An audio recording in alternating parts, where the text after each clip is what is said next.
Assalamualaikum warahmatullahi wabarakatuh. Kami dari kelas 12 MIPA. Di sini kami ingin membuat video laporan praktikum ingin house. Tujuan kegiatan.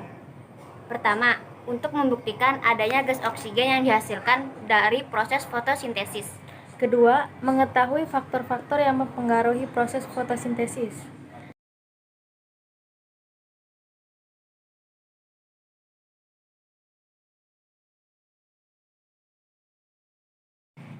Landasan teori yaitu anabolisme adalah suatu peristiwa perubahan senyawa sederhana menjadi senyawa kompleks. Nama lain dari anabolisme adalah peristiwa sintesis atau penyusunan. Anabolisme memerlukan energi, misalnya energi cahaya untuk fotosintesis. Terus fotosintesis ini merupakan proses sintesis senyawa organik dari senyawa anorganik. Fotosintesis ini adalah proses sintesis senyawa organik dari senyawa anorganik dengan bantuan energi cahaya matahari. Pada proses fotosintesis ini bakal dihasilkan dua senyawa, yaitu glukosa dan oksigen. Dan untuk mengetahui fotosintesis ini menghasilkan O2, kita harus melakukan percobaan ingin host dengan memberikan perlakuan yang berbeda, yaitu yang terikat pada suhu, intensitas, cahaya, dan baking soda. Fotosintesis menghasilkan karbohidrat berupa monosakarida, disakarida, dan polisakarida. Hasil akhir fotosintesis sebenarnya gula sederhana beratom C-3. Nah, senyawa ini sangat mudah bereaksi sehingga sebelum diangkut perlu diubah terlebih dahulu menjadi gula lain, misalnya glukosa. Hasil lain dari proses fotosintesis yaitu berupa oksigen. Oksigen bakal dilepas ke lingkungan melalui stomata. Oksigen juga dilepas dan dimanfaatkan oleh organisme lain untuk proses pernapasan.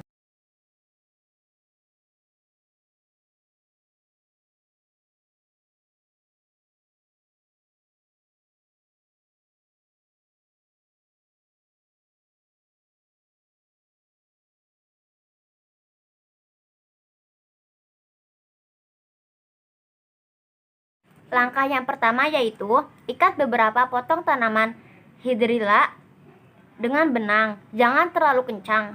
Usahakan tanaman air pada setiap ikatan sama secara kualitas dan kuantitasnya. Pasang ikatan tanaman air ke dalam masing-masing corong.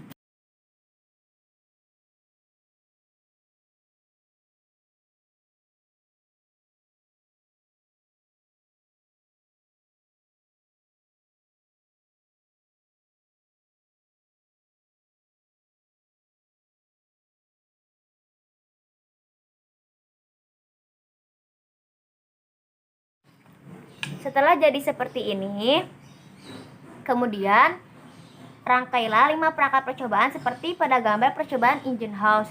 Merangkai perangkat percobaan harus dilakukan di dalam air agar tidak ada gelembung udara di dalam tabung reaksi. Kita rendam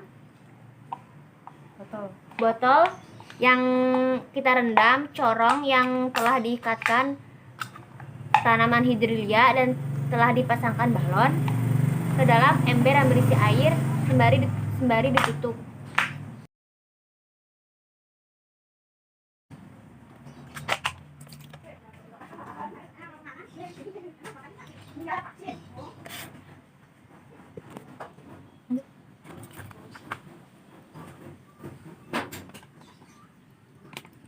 Jadinya seperti ini.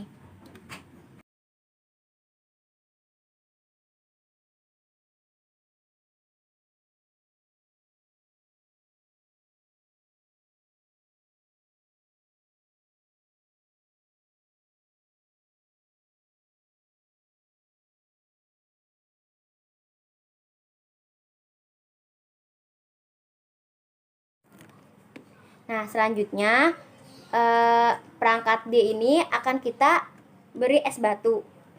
Jadi kita siapin dulu air biasanya. Lalu setelah itu kita masukkan es batu.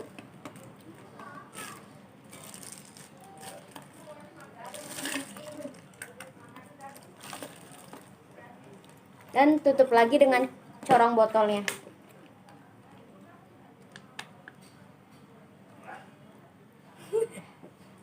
Selanjutnya perangkat yang perangkat yang ini akan kita isi dengan air hangat. Lalu yang ini perangkat C ini nantinya akan diberikan air hangat. Kita masukkan air hangatnya.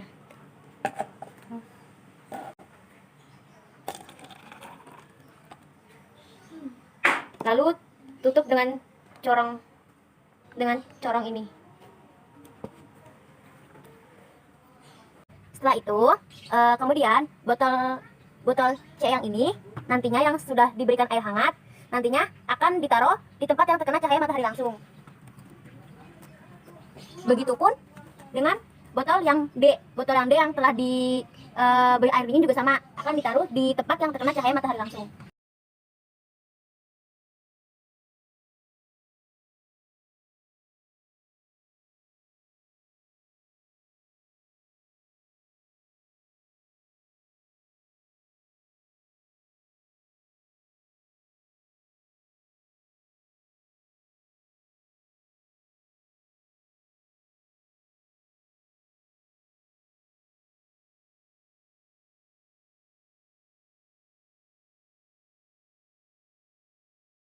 Pembahasan nomor 1. Jadi nomor 1 itu variabel bebasnya itu ada pemberian es batu, ada pemberian air hangat, dan penempatan di tempat teduh. Lalu variabel terikatnya ada perbedaan jumlah gelembung yang muncul karena adanya perbedaan perlakuan pada masing-masing variabel bebas. Terus variabel kontrolnya itu ada di perangkat 1, media yang tidak diberi perlakuan apapun. Nah, perangkat 1 ini digunakan untuk membandingkan hasil perlakuan yang lain. Lalu, variabel pengganggunya ini tidak ada. Pembahasan yang nomor 2. Jadi, di nomor 2 itu yang paling banyak menghasilkan gelembung gas itu ada di perangkat C, yaitu perangkat yang diberi air panas dan diletakkan di tempat yang terkena cahaya matahari langsung. Lalu urutan dari yang paling banyak menghasilkan gelembung gas, urutan dari yang paling banyak menghasilkan gelembung gas hingga yang paling sedikit itu dimulai dari C, lalu ke A.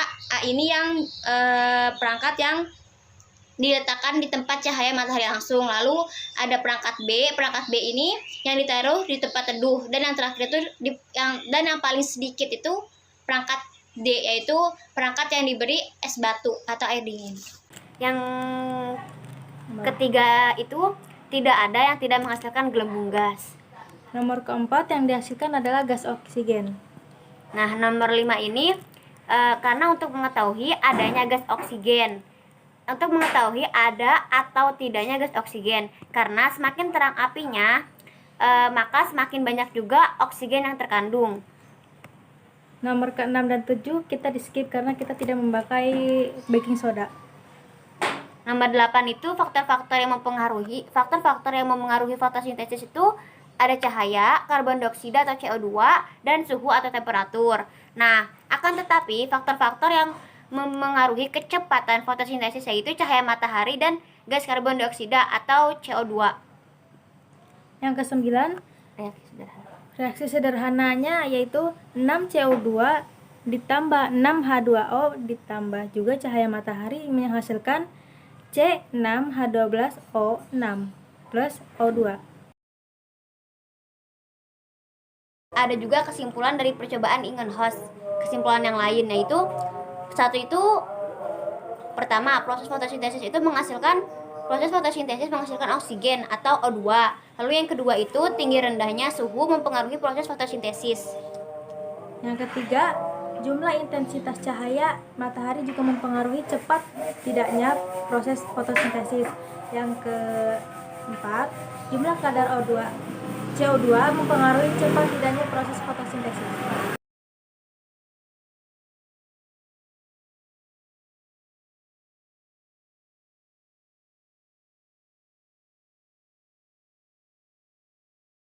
Sekian video laporan praktikum Ingenhousz dari kami. Kurang lebihnya kami mohon maaf. Wassalamualaikum warahmatullahi wabarakatuh.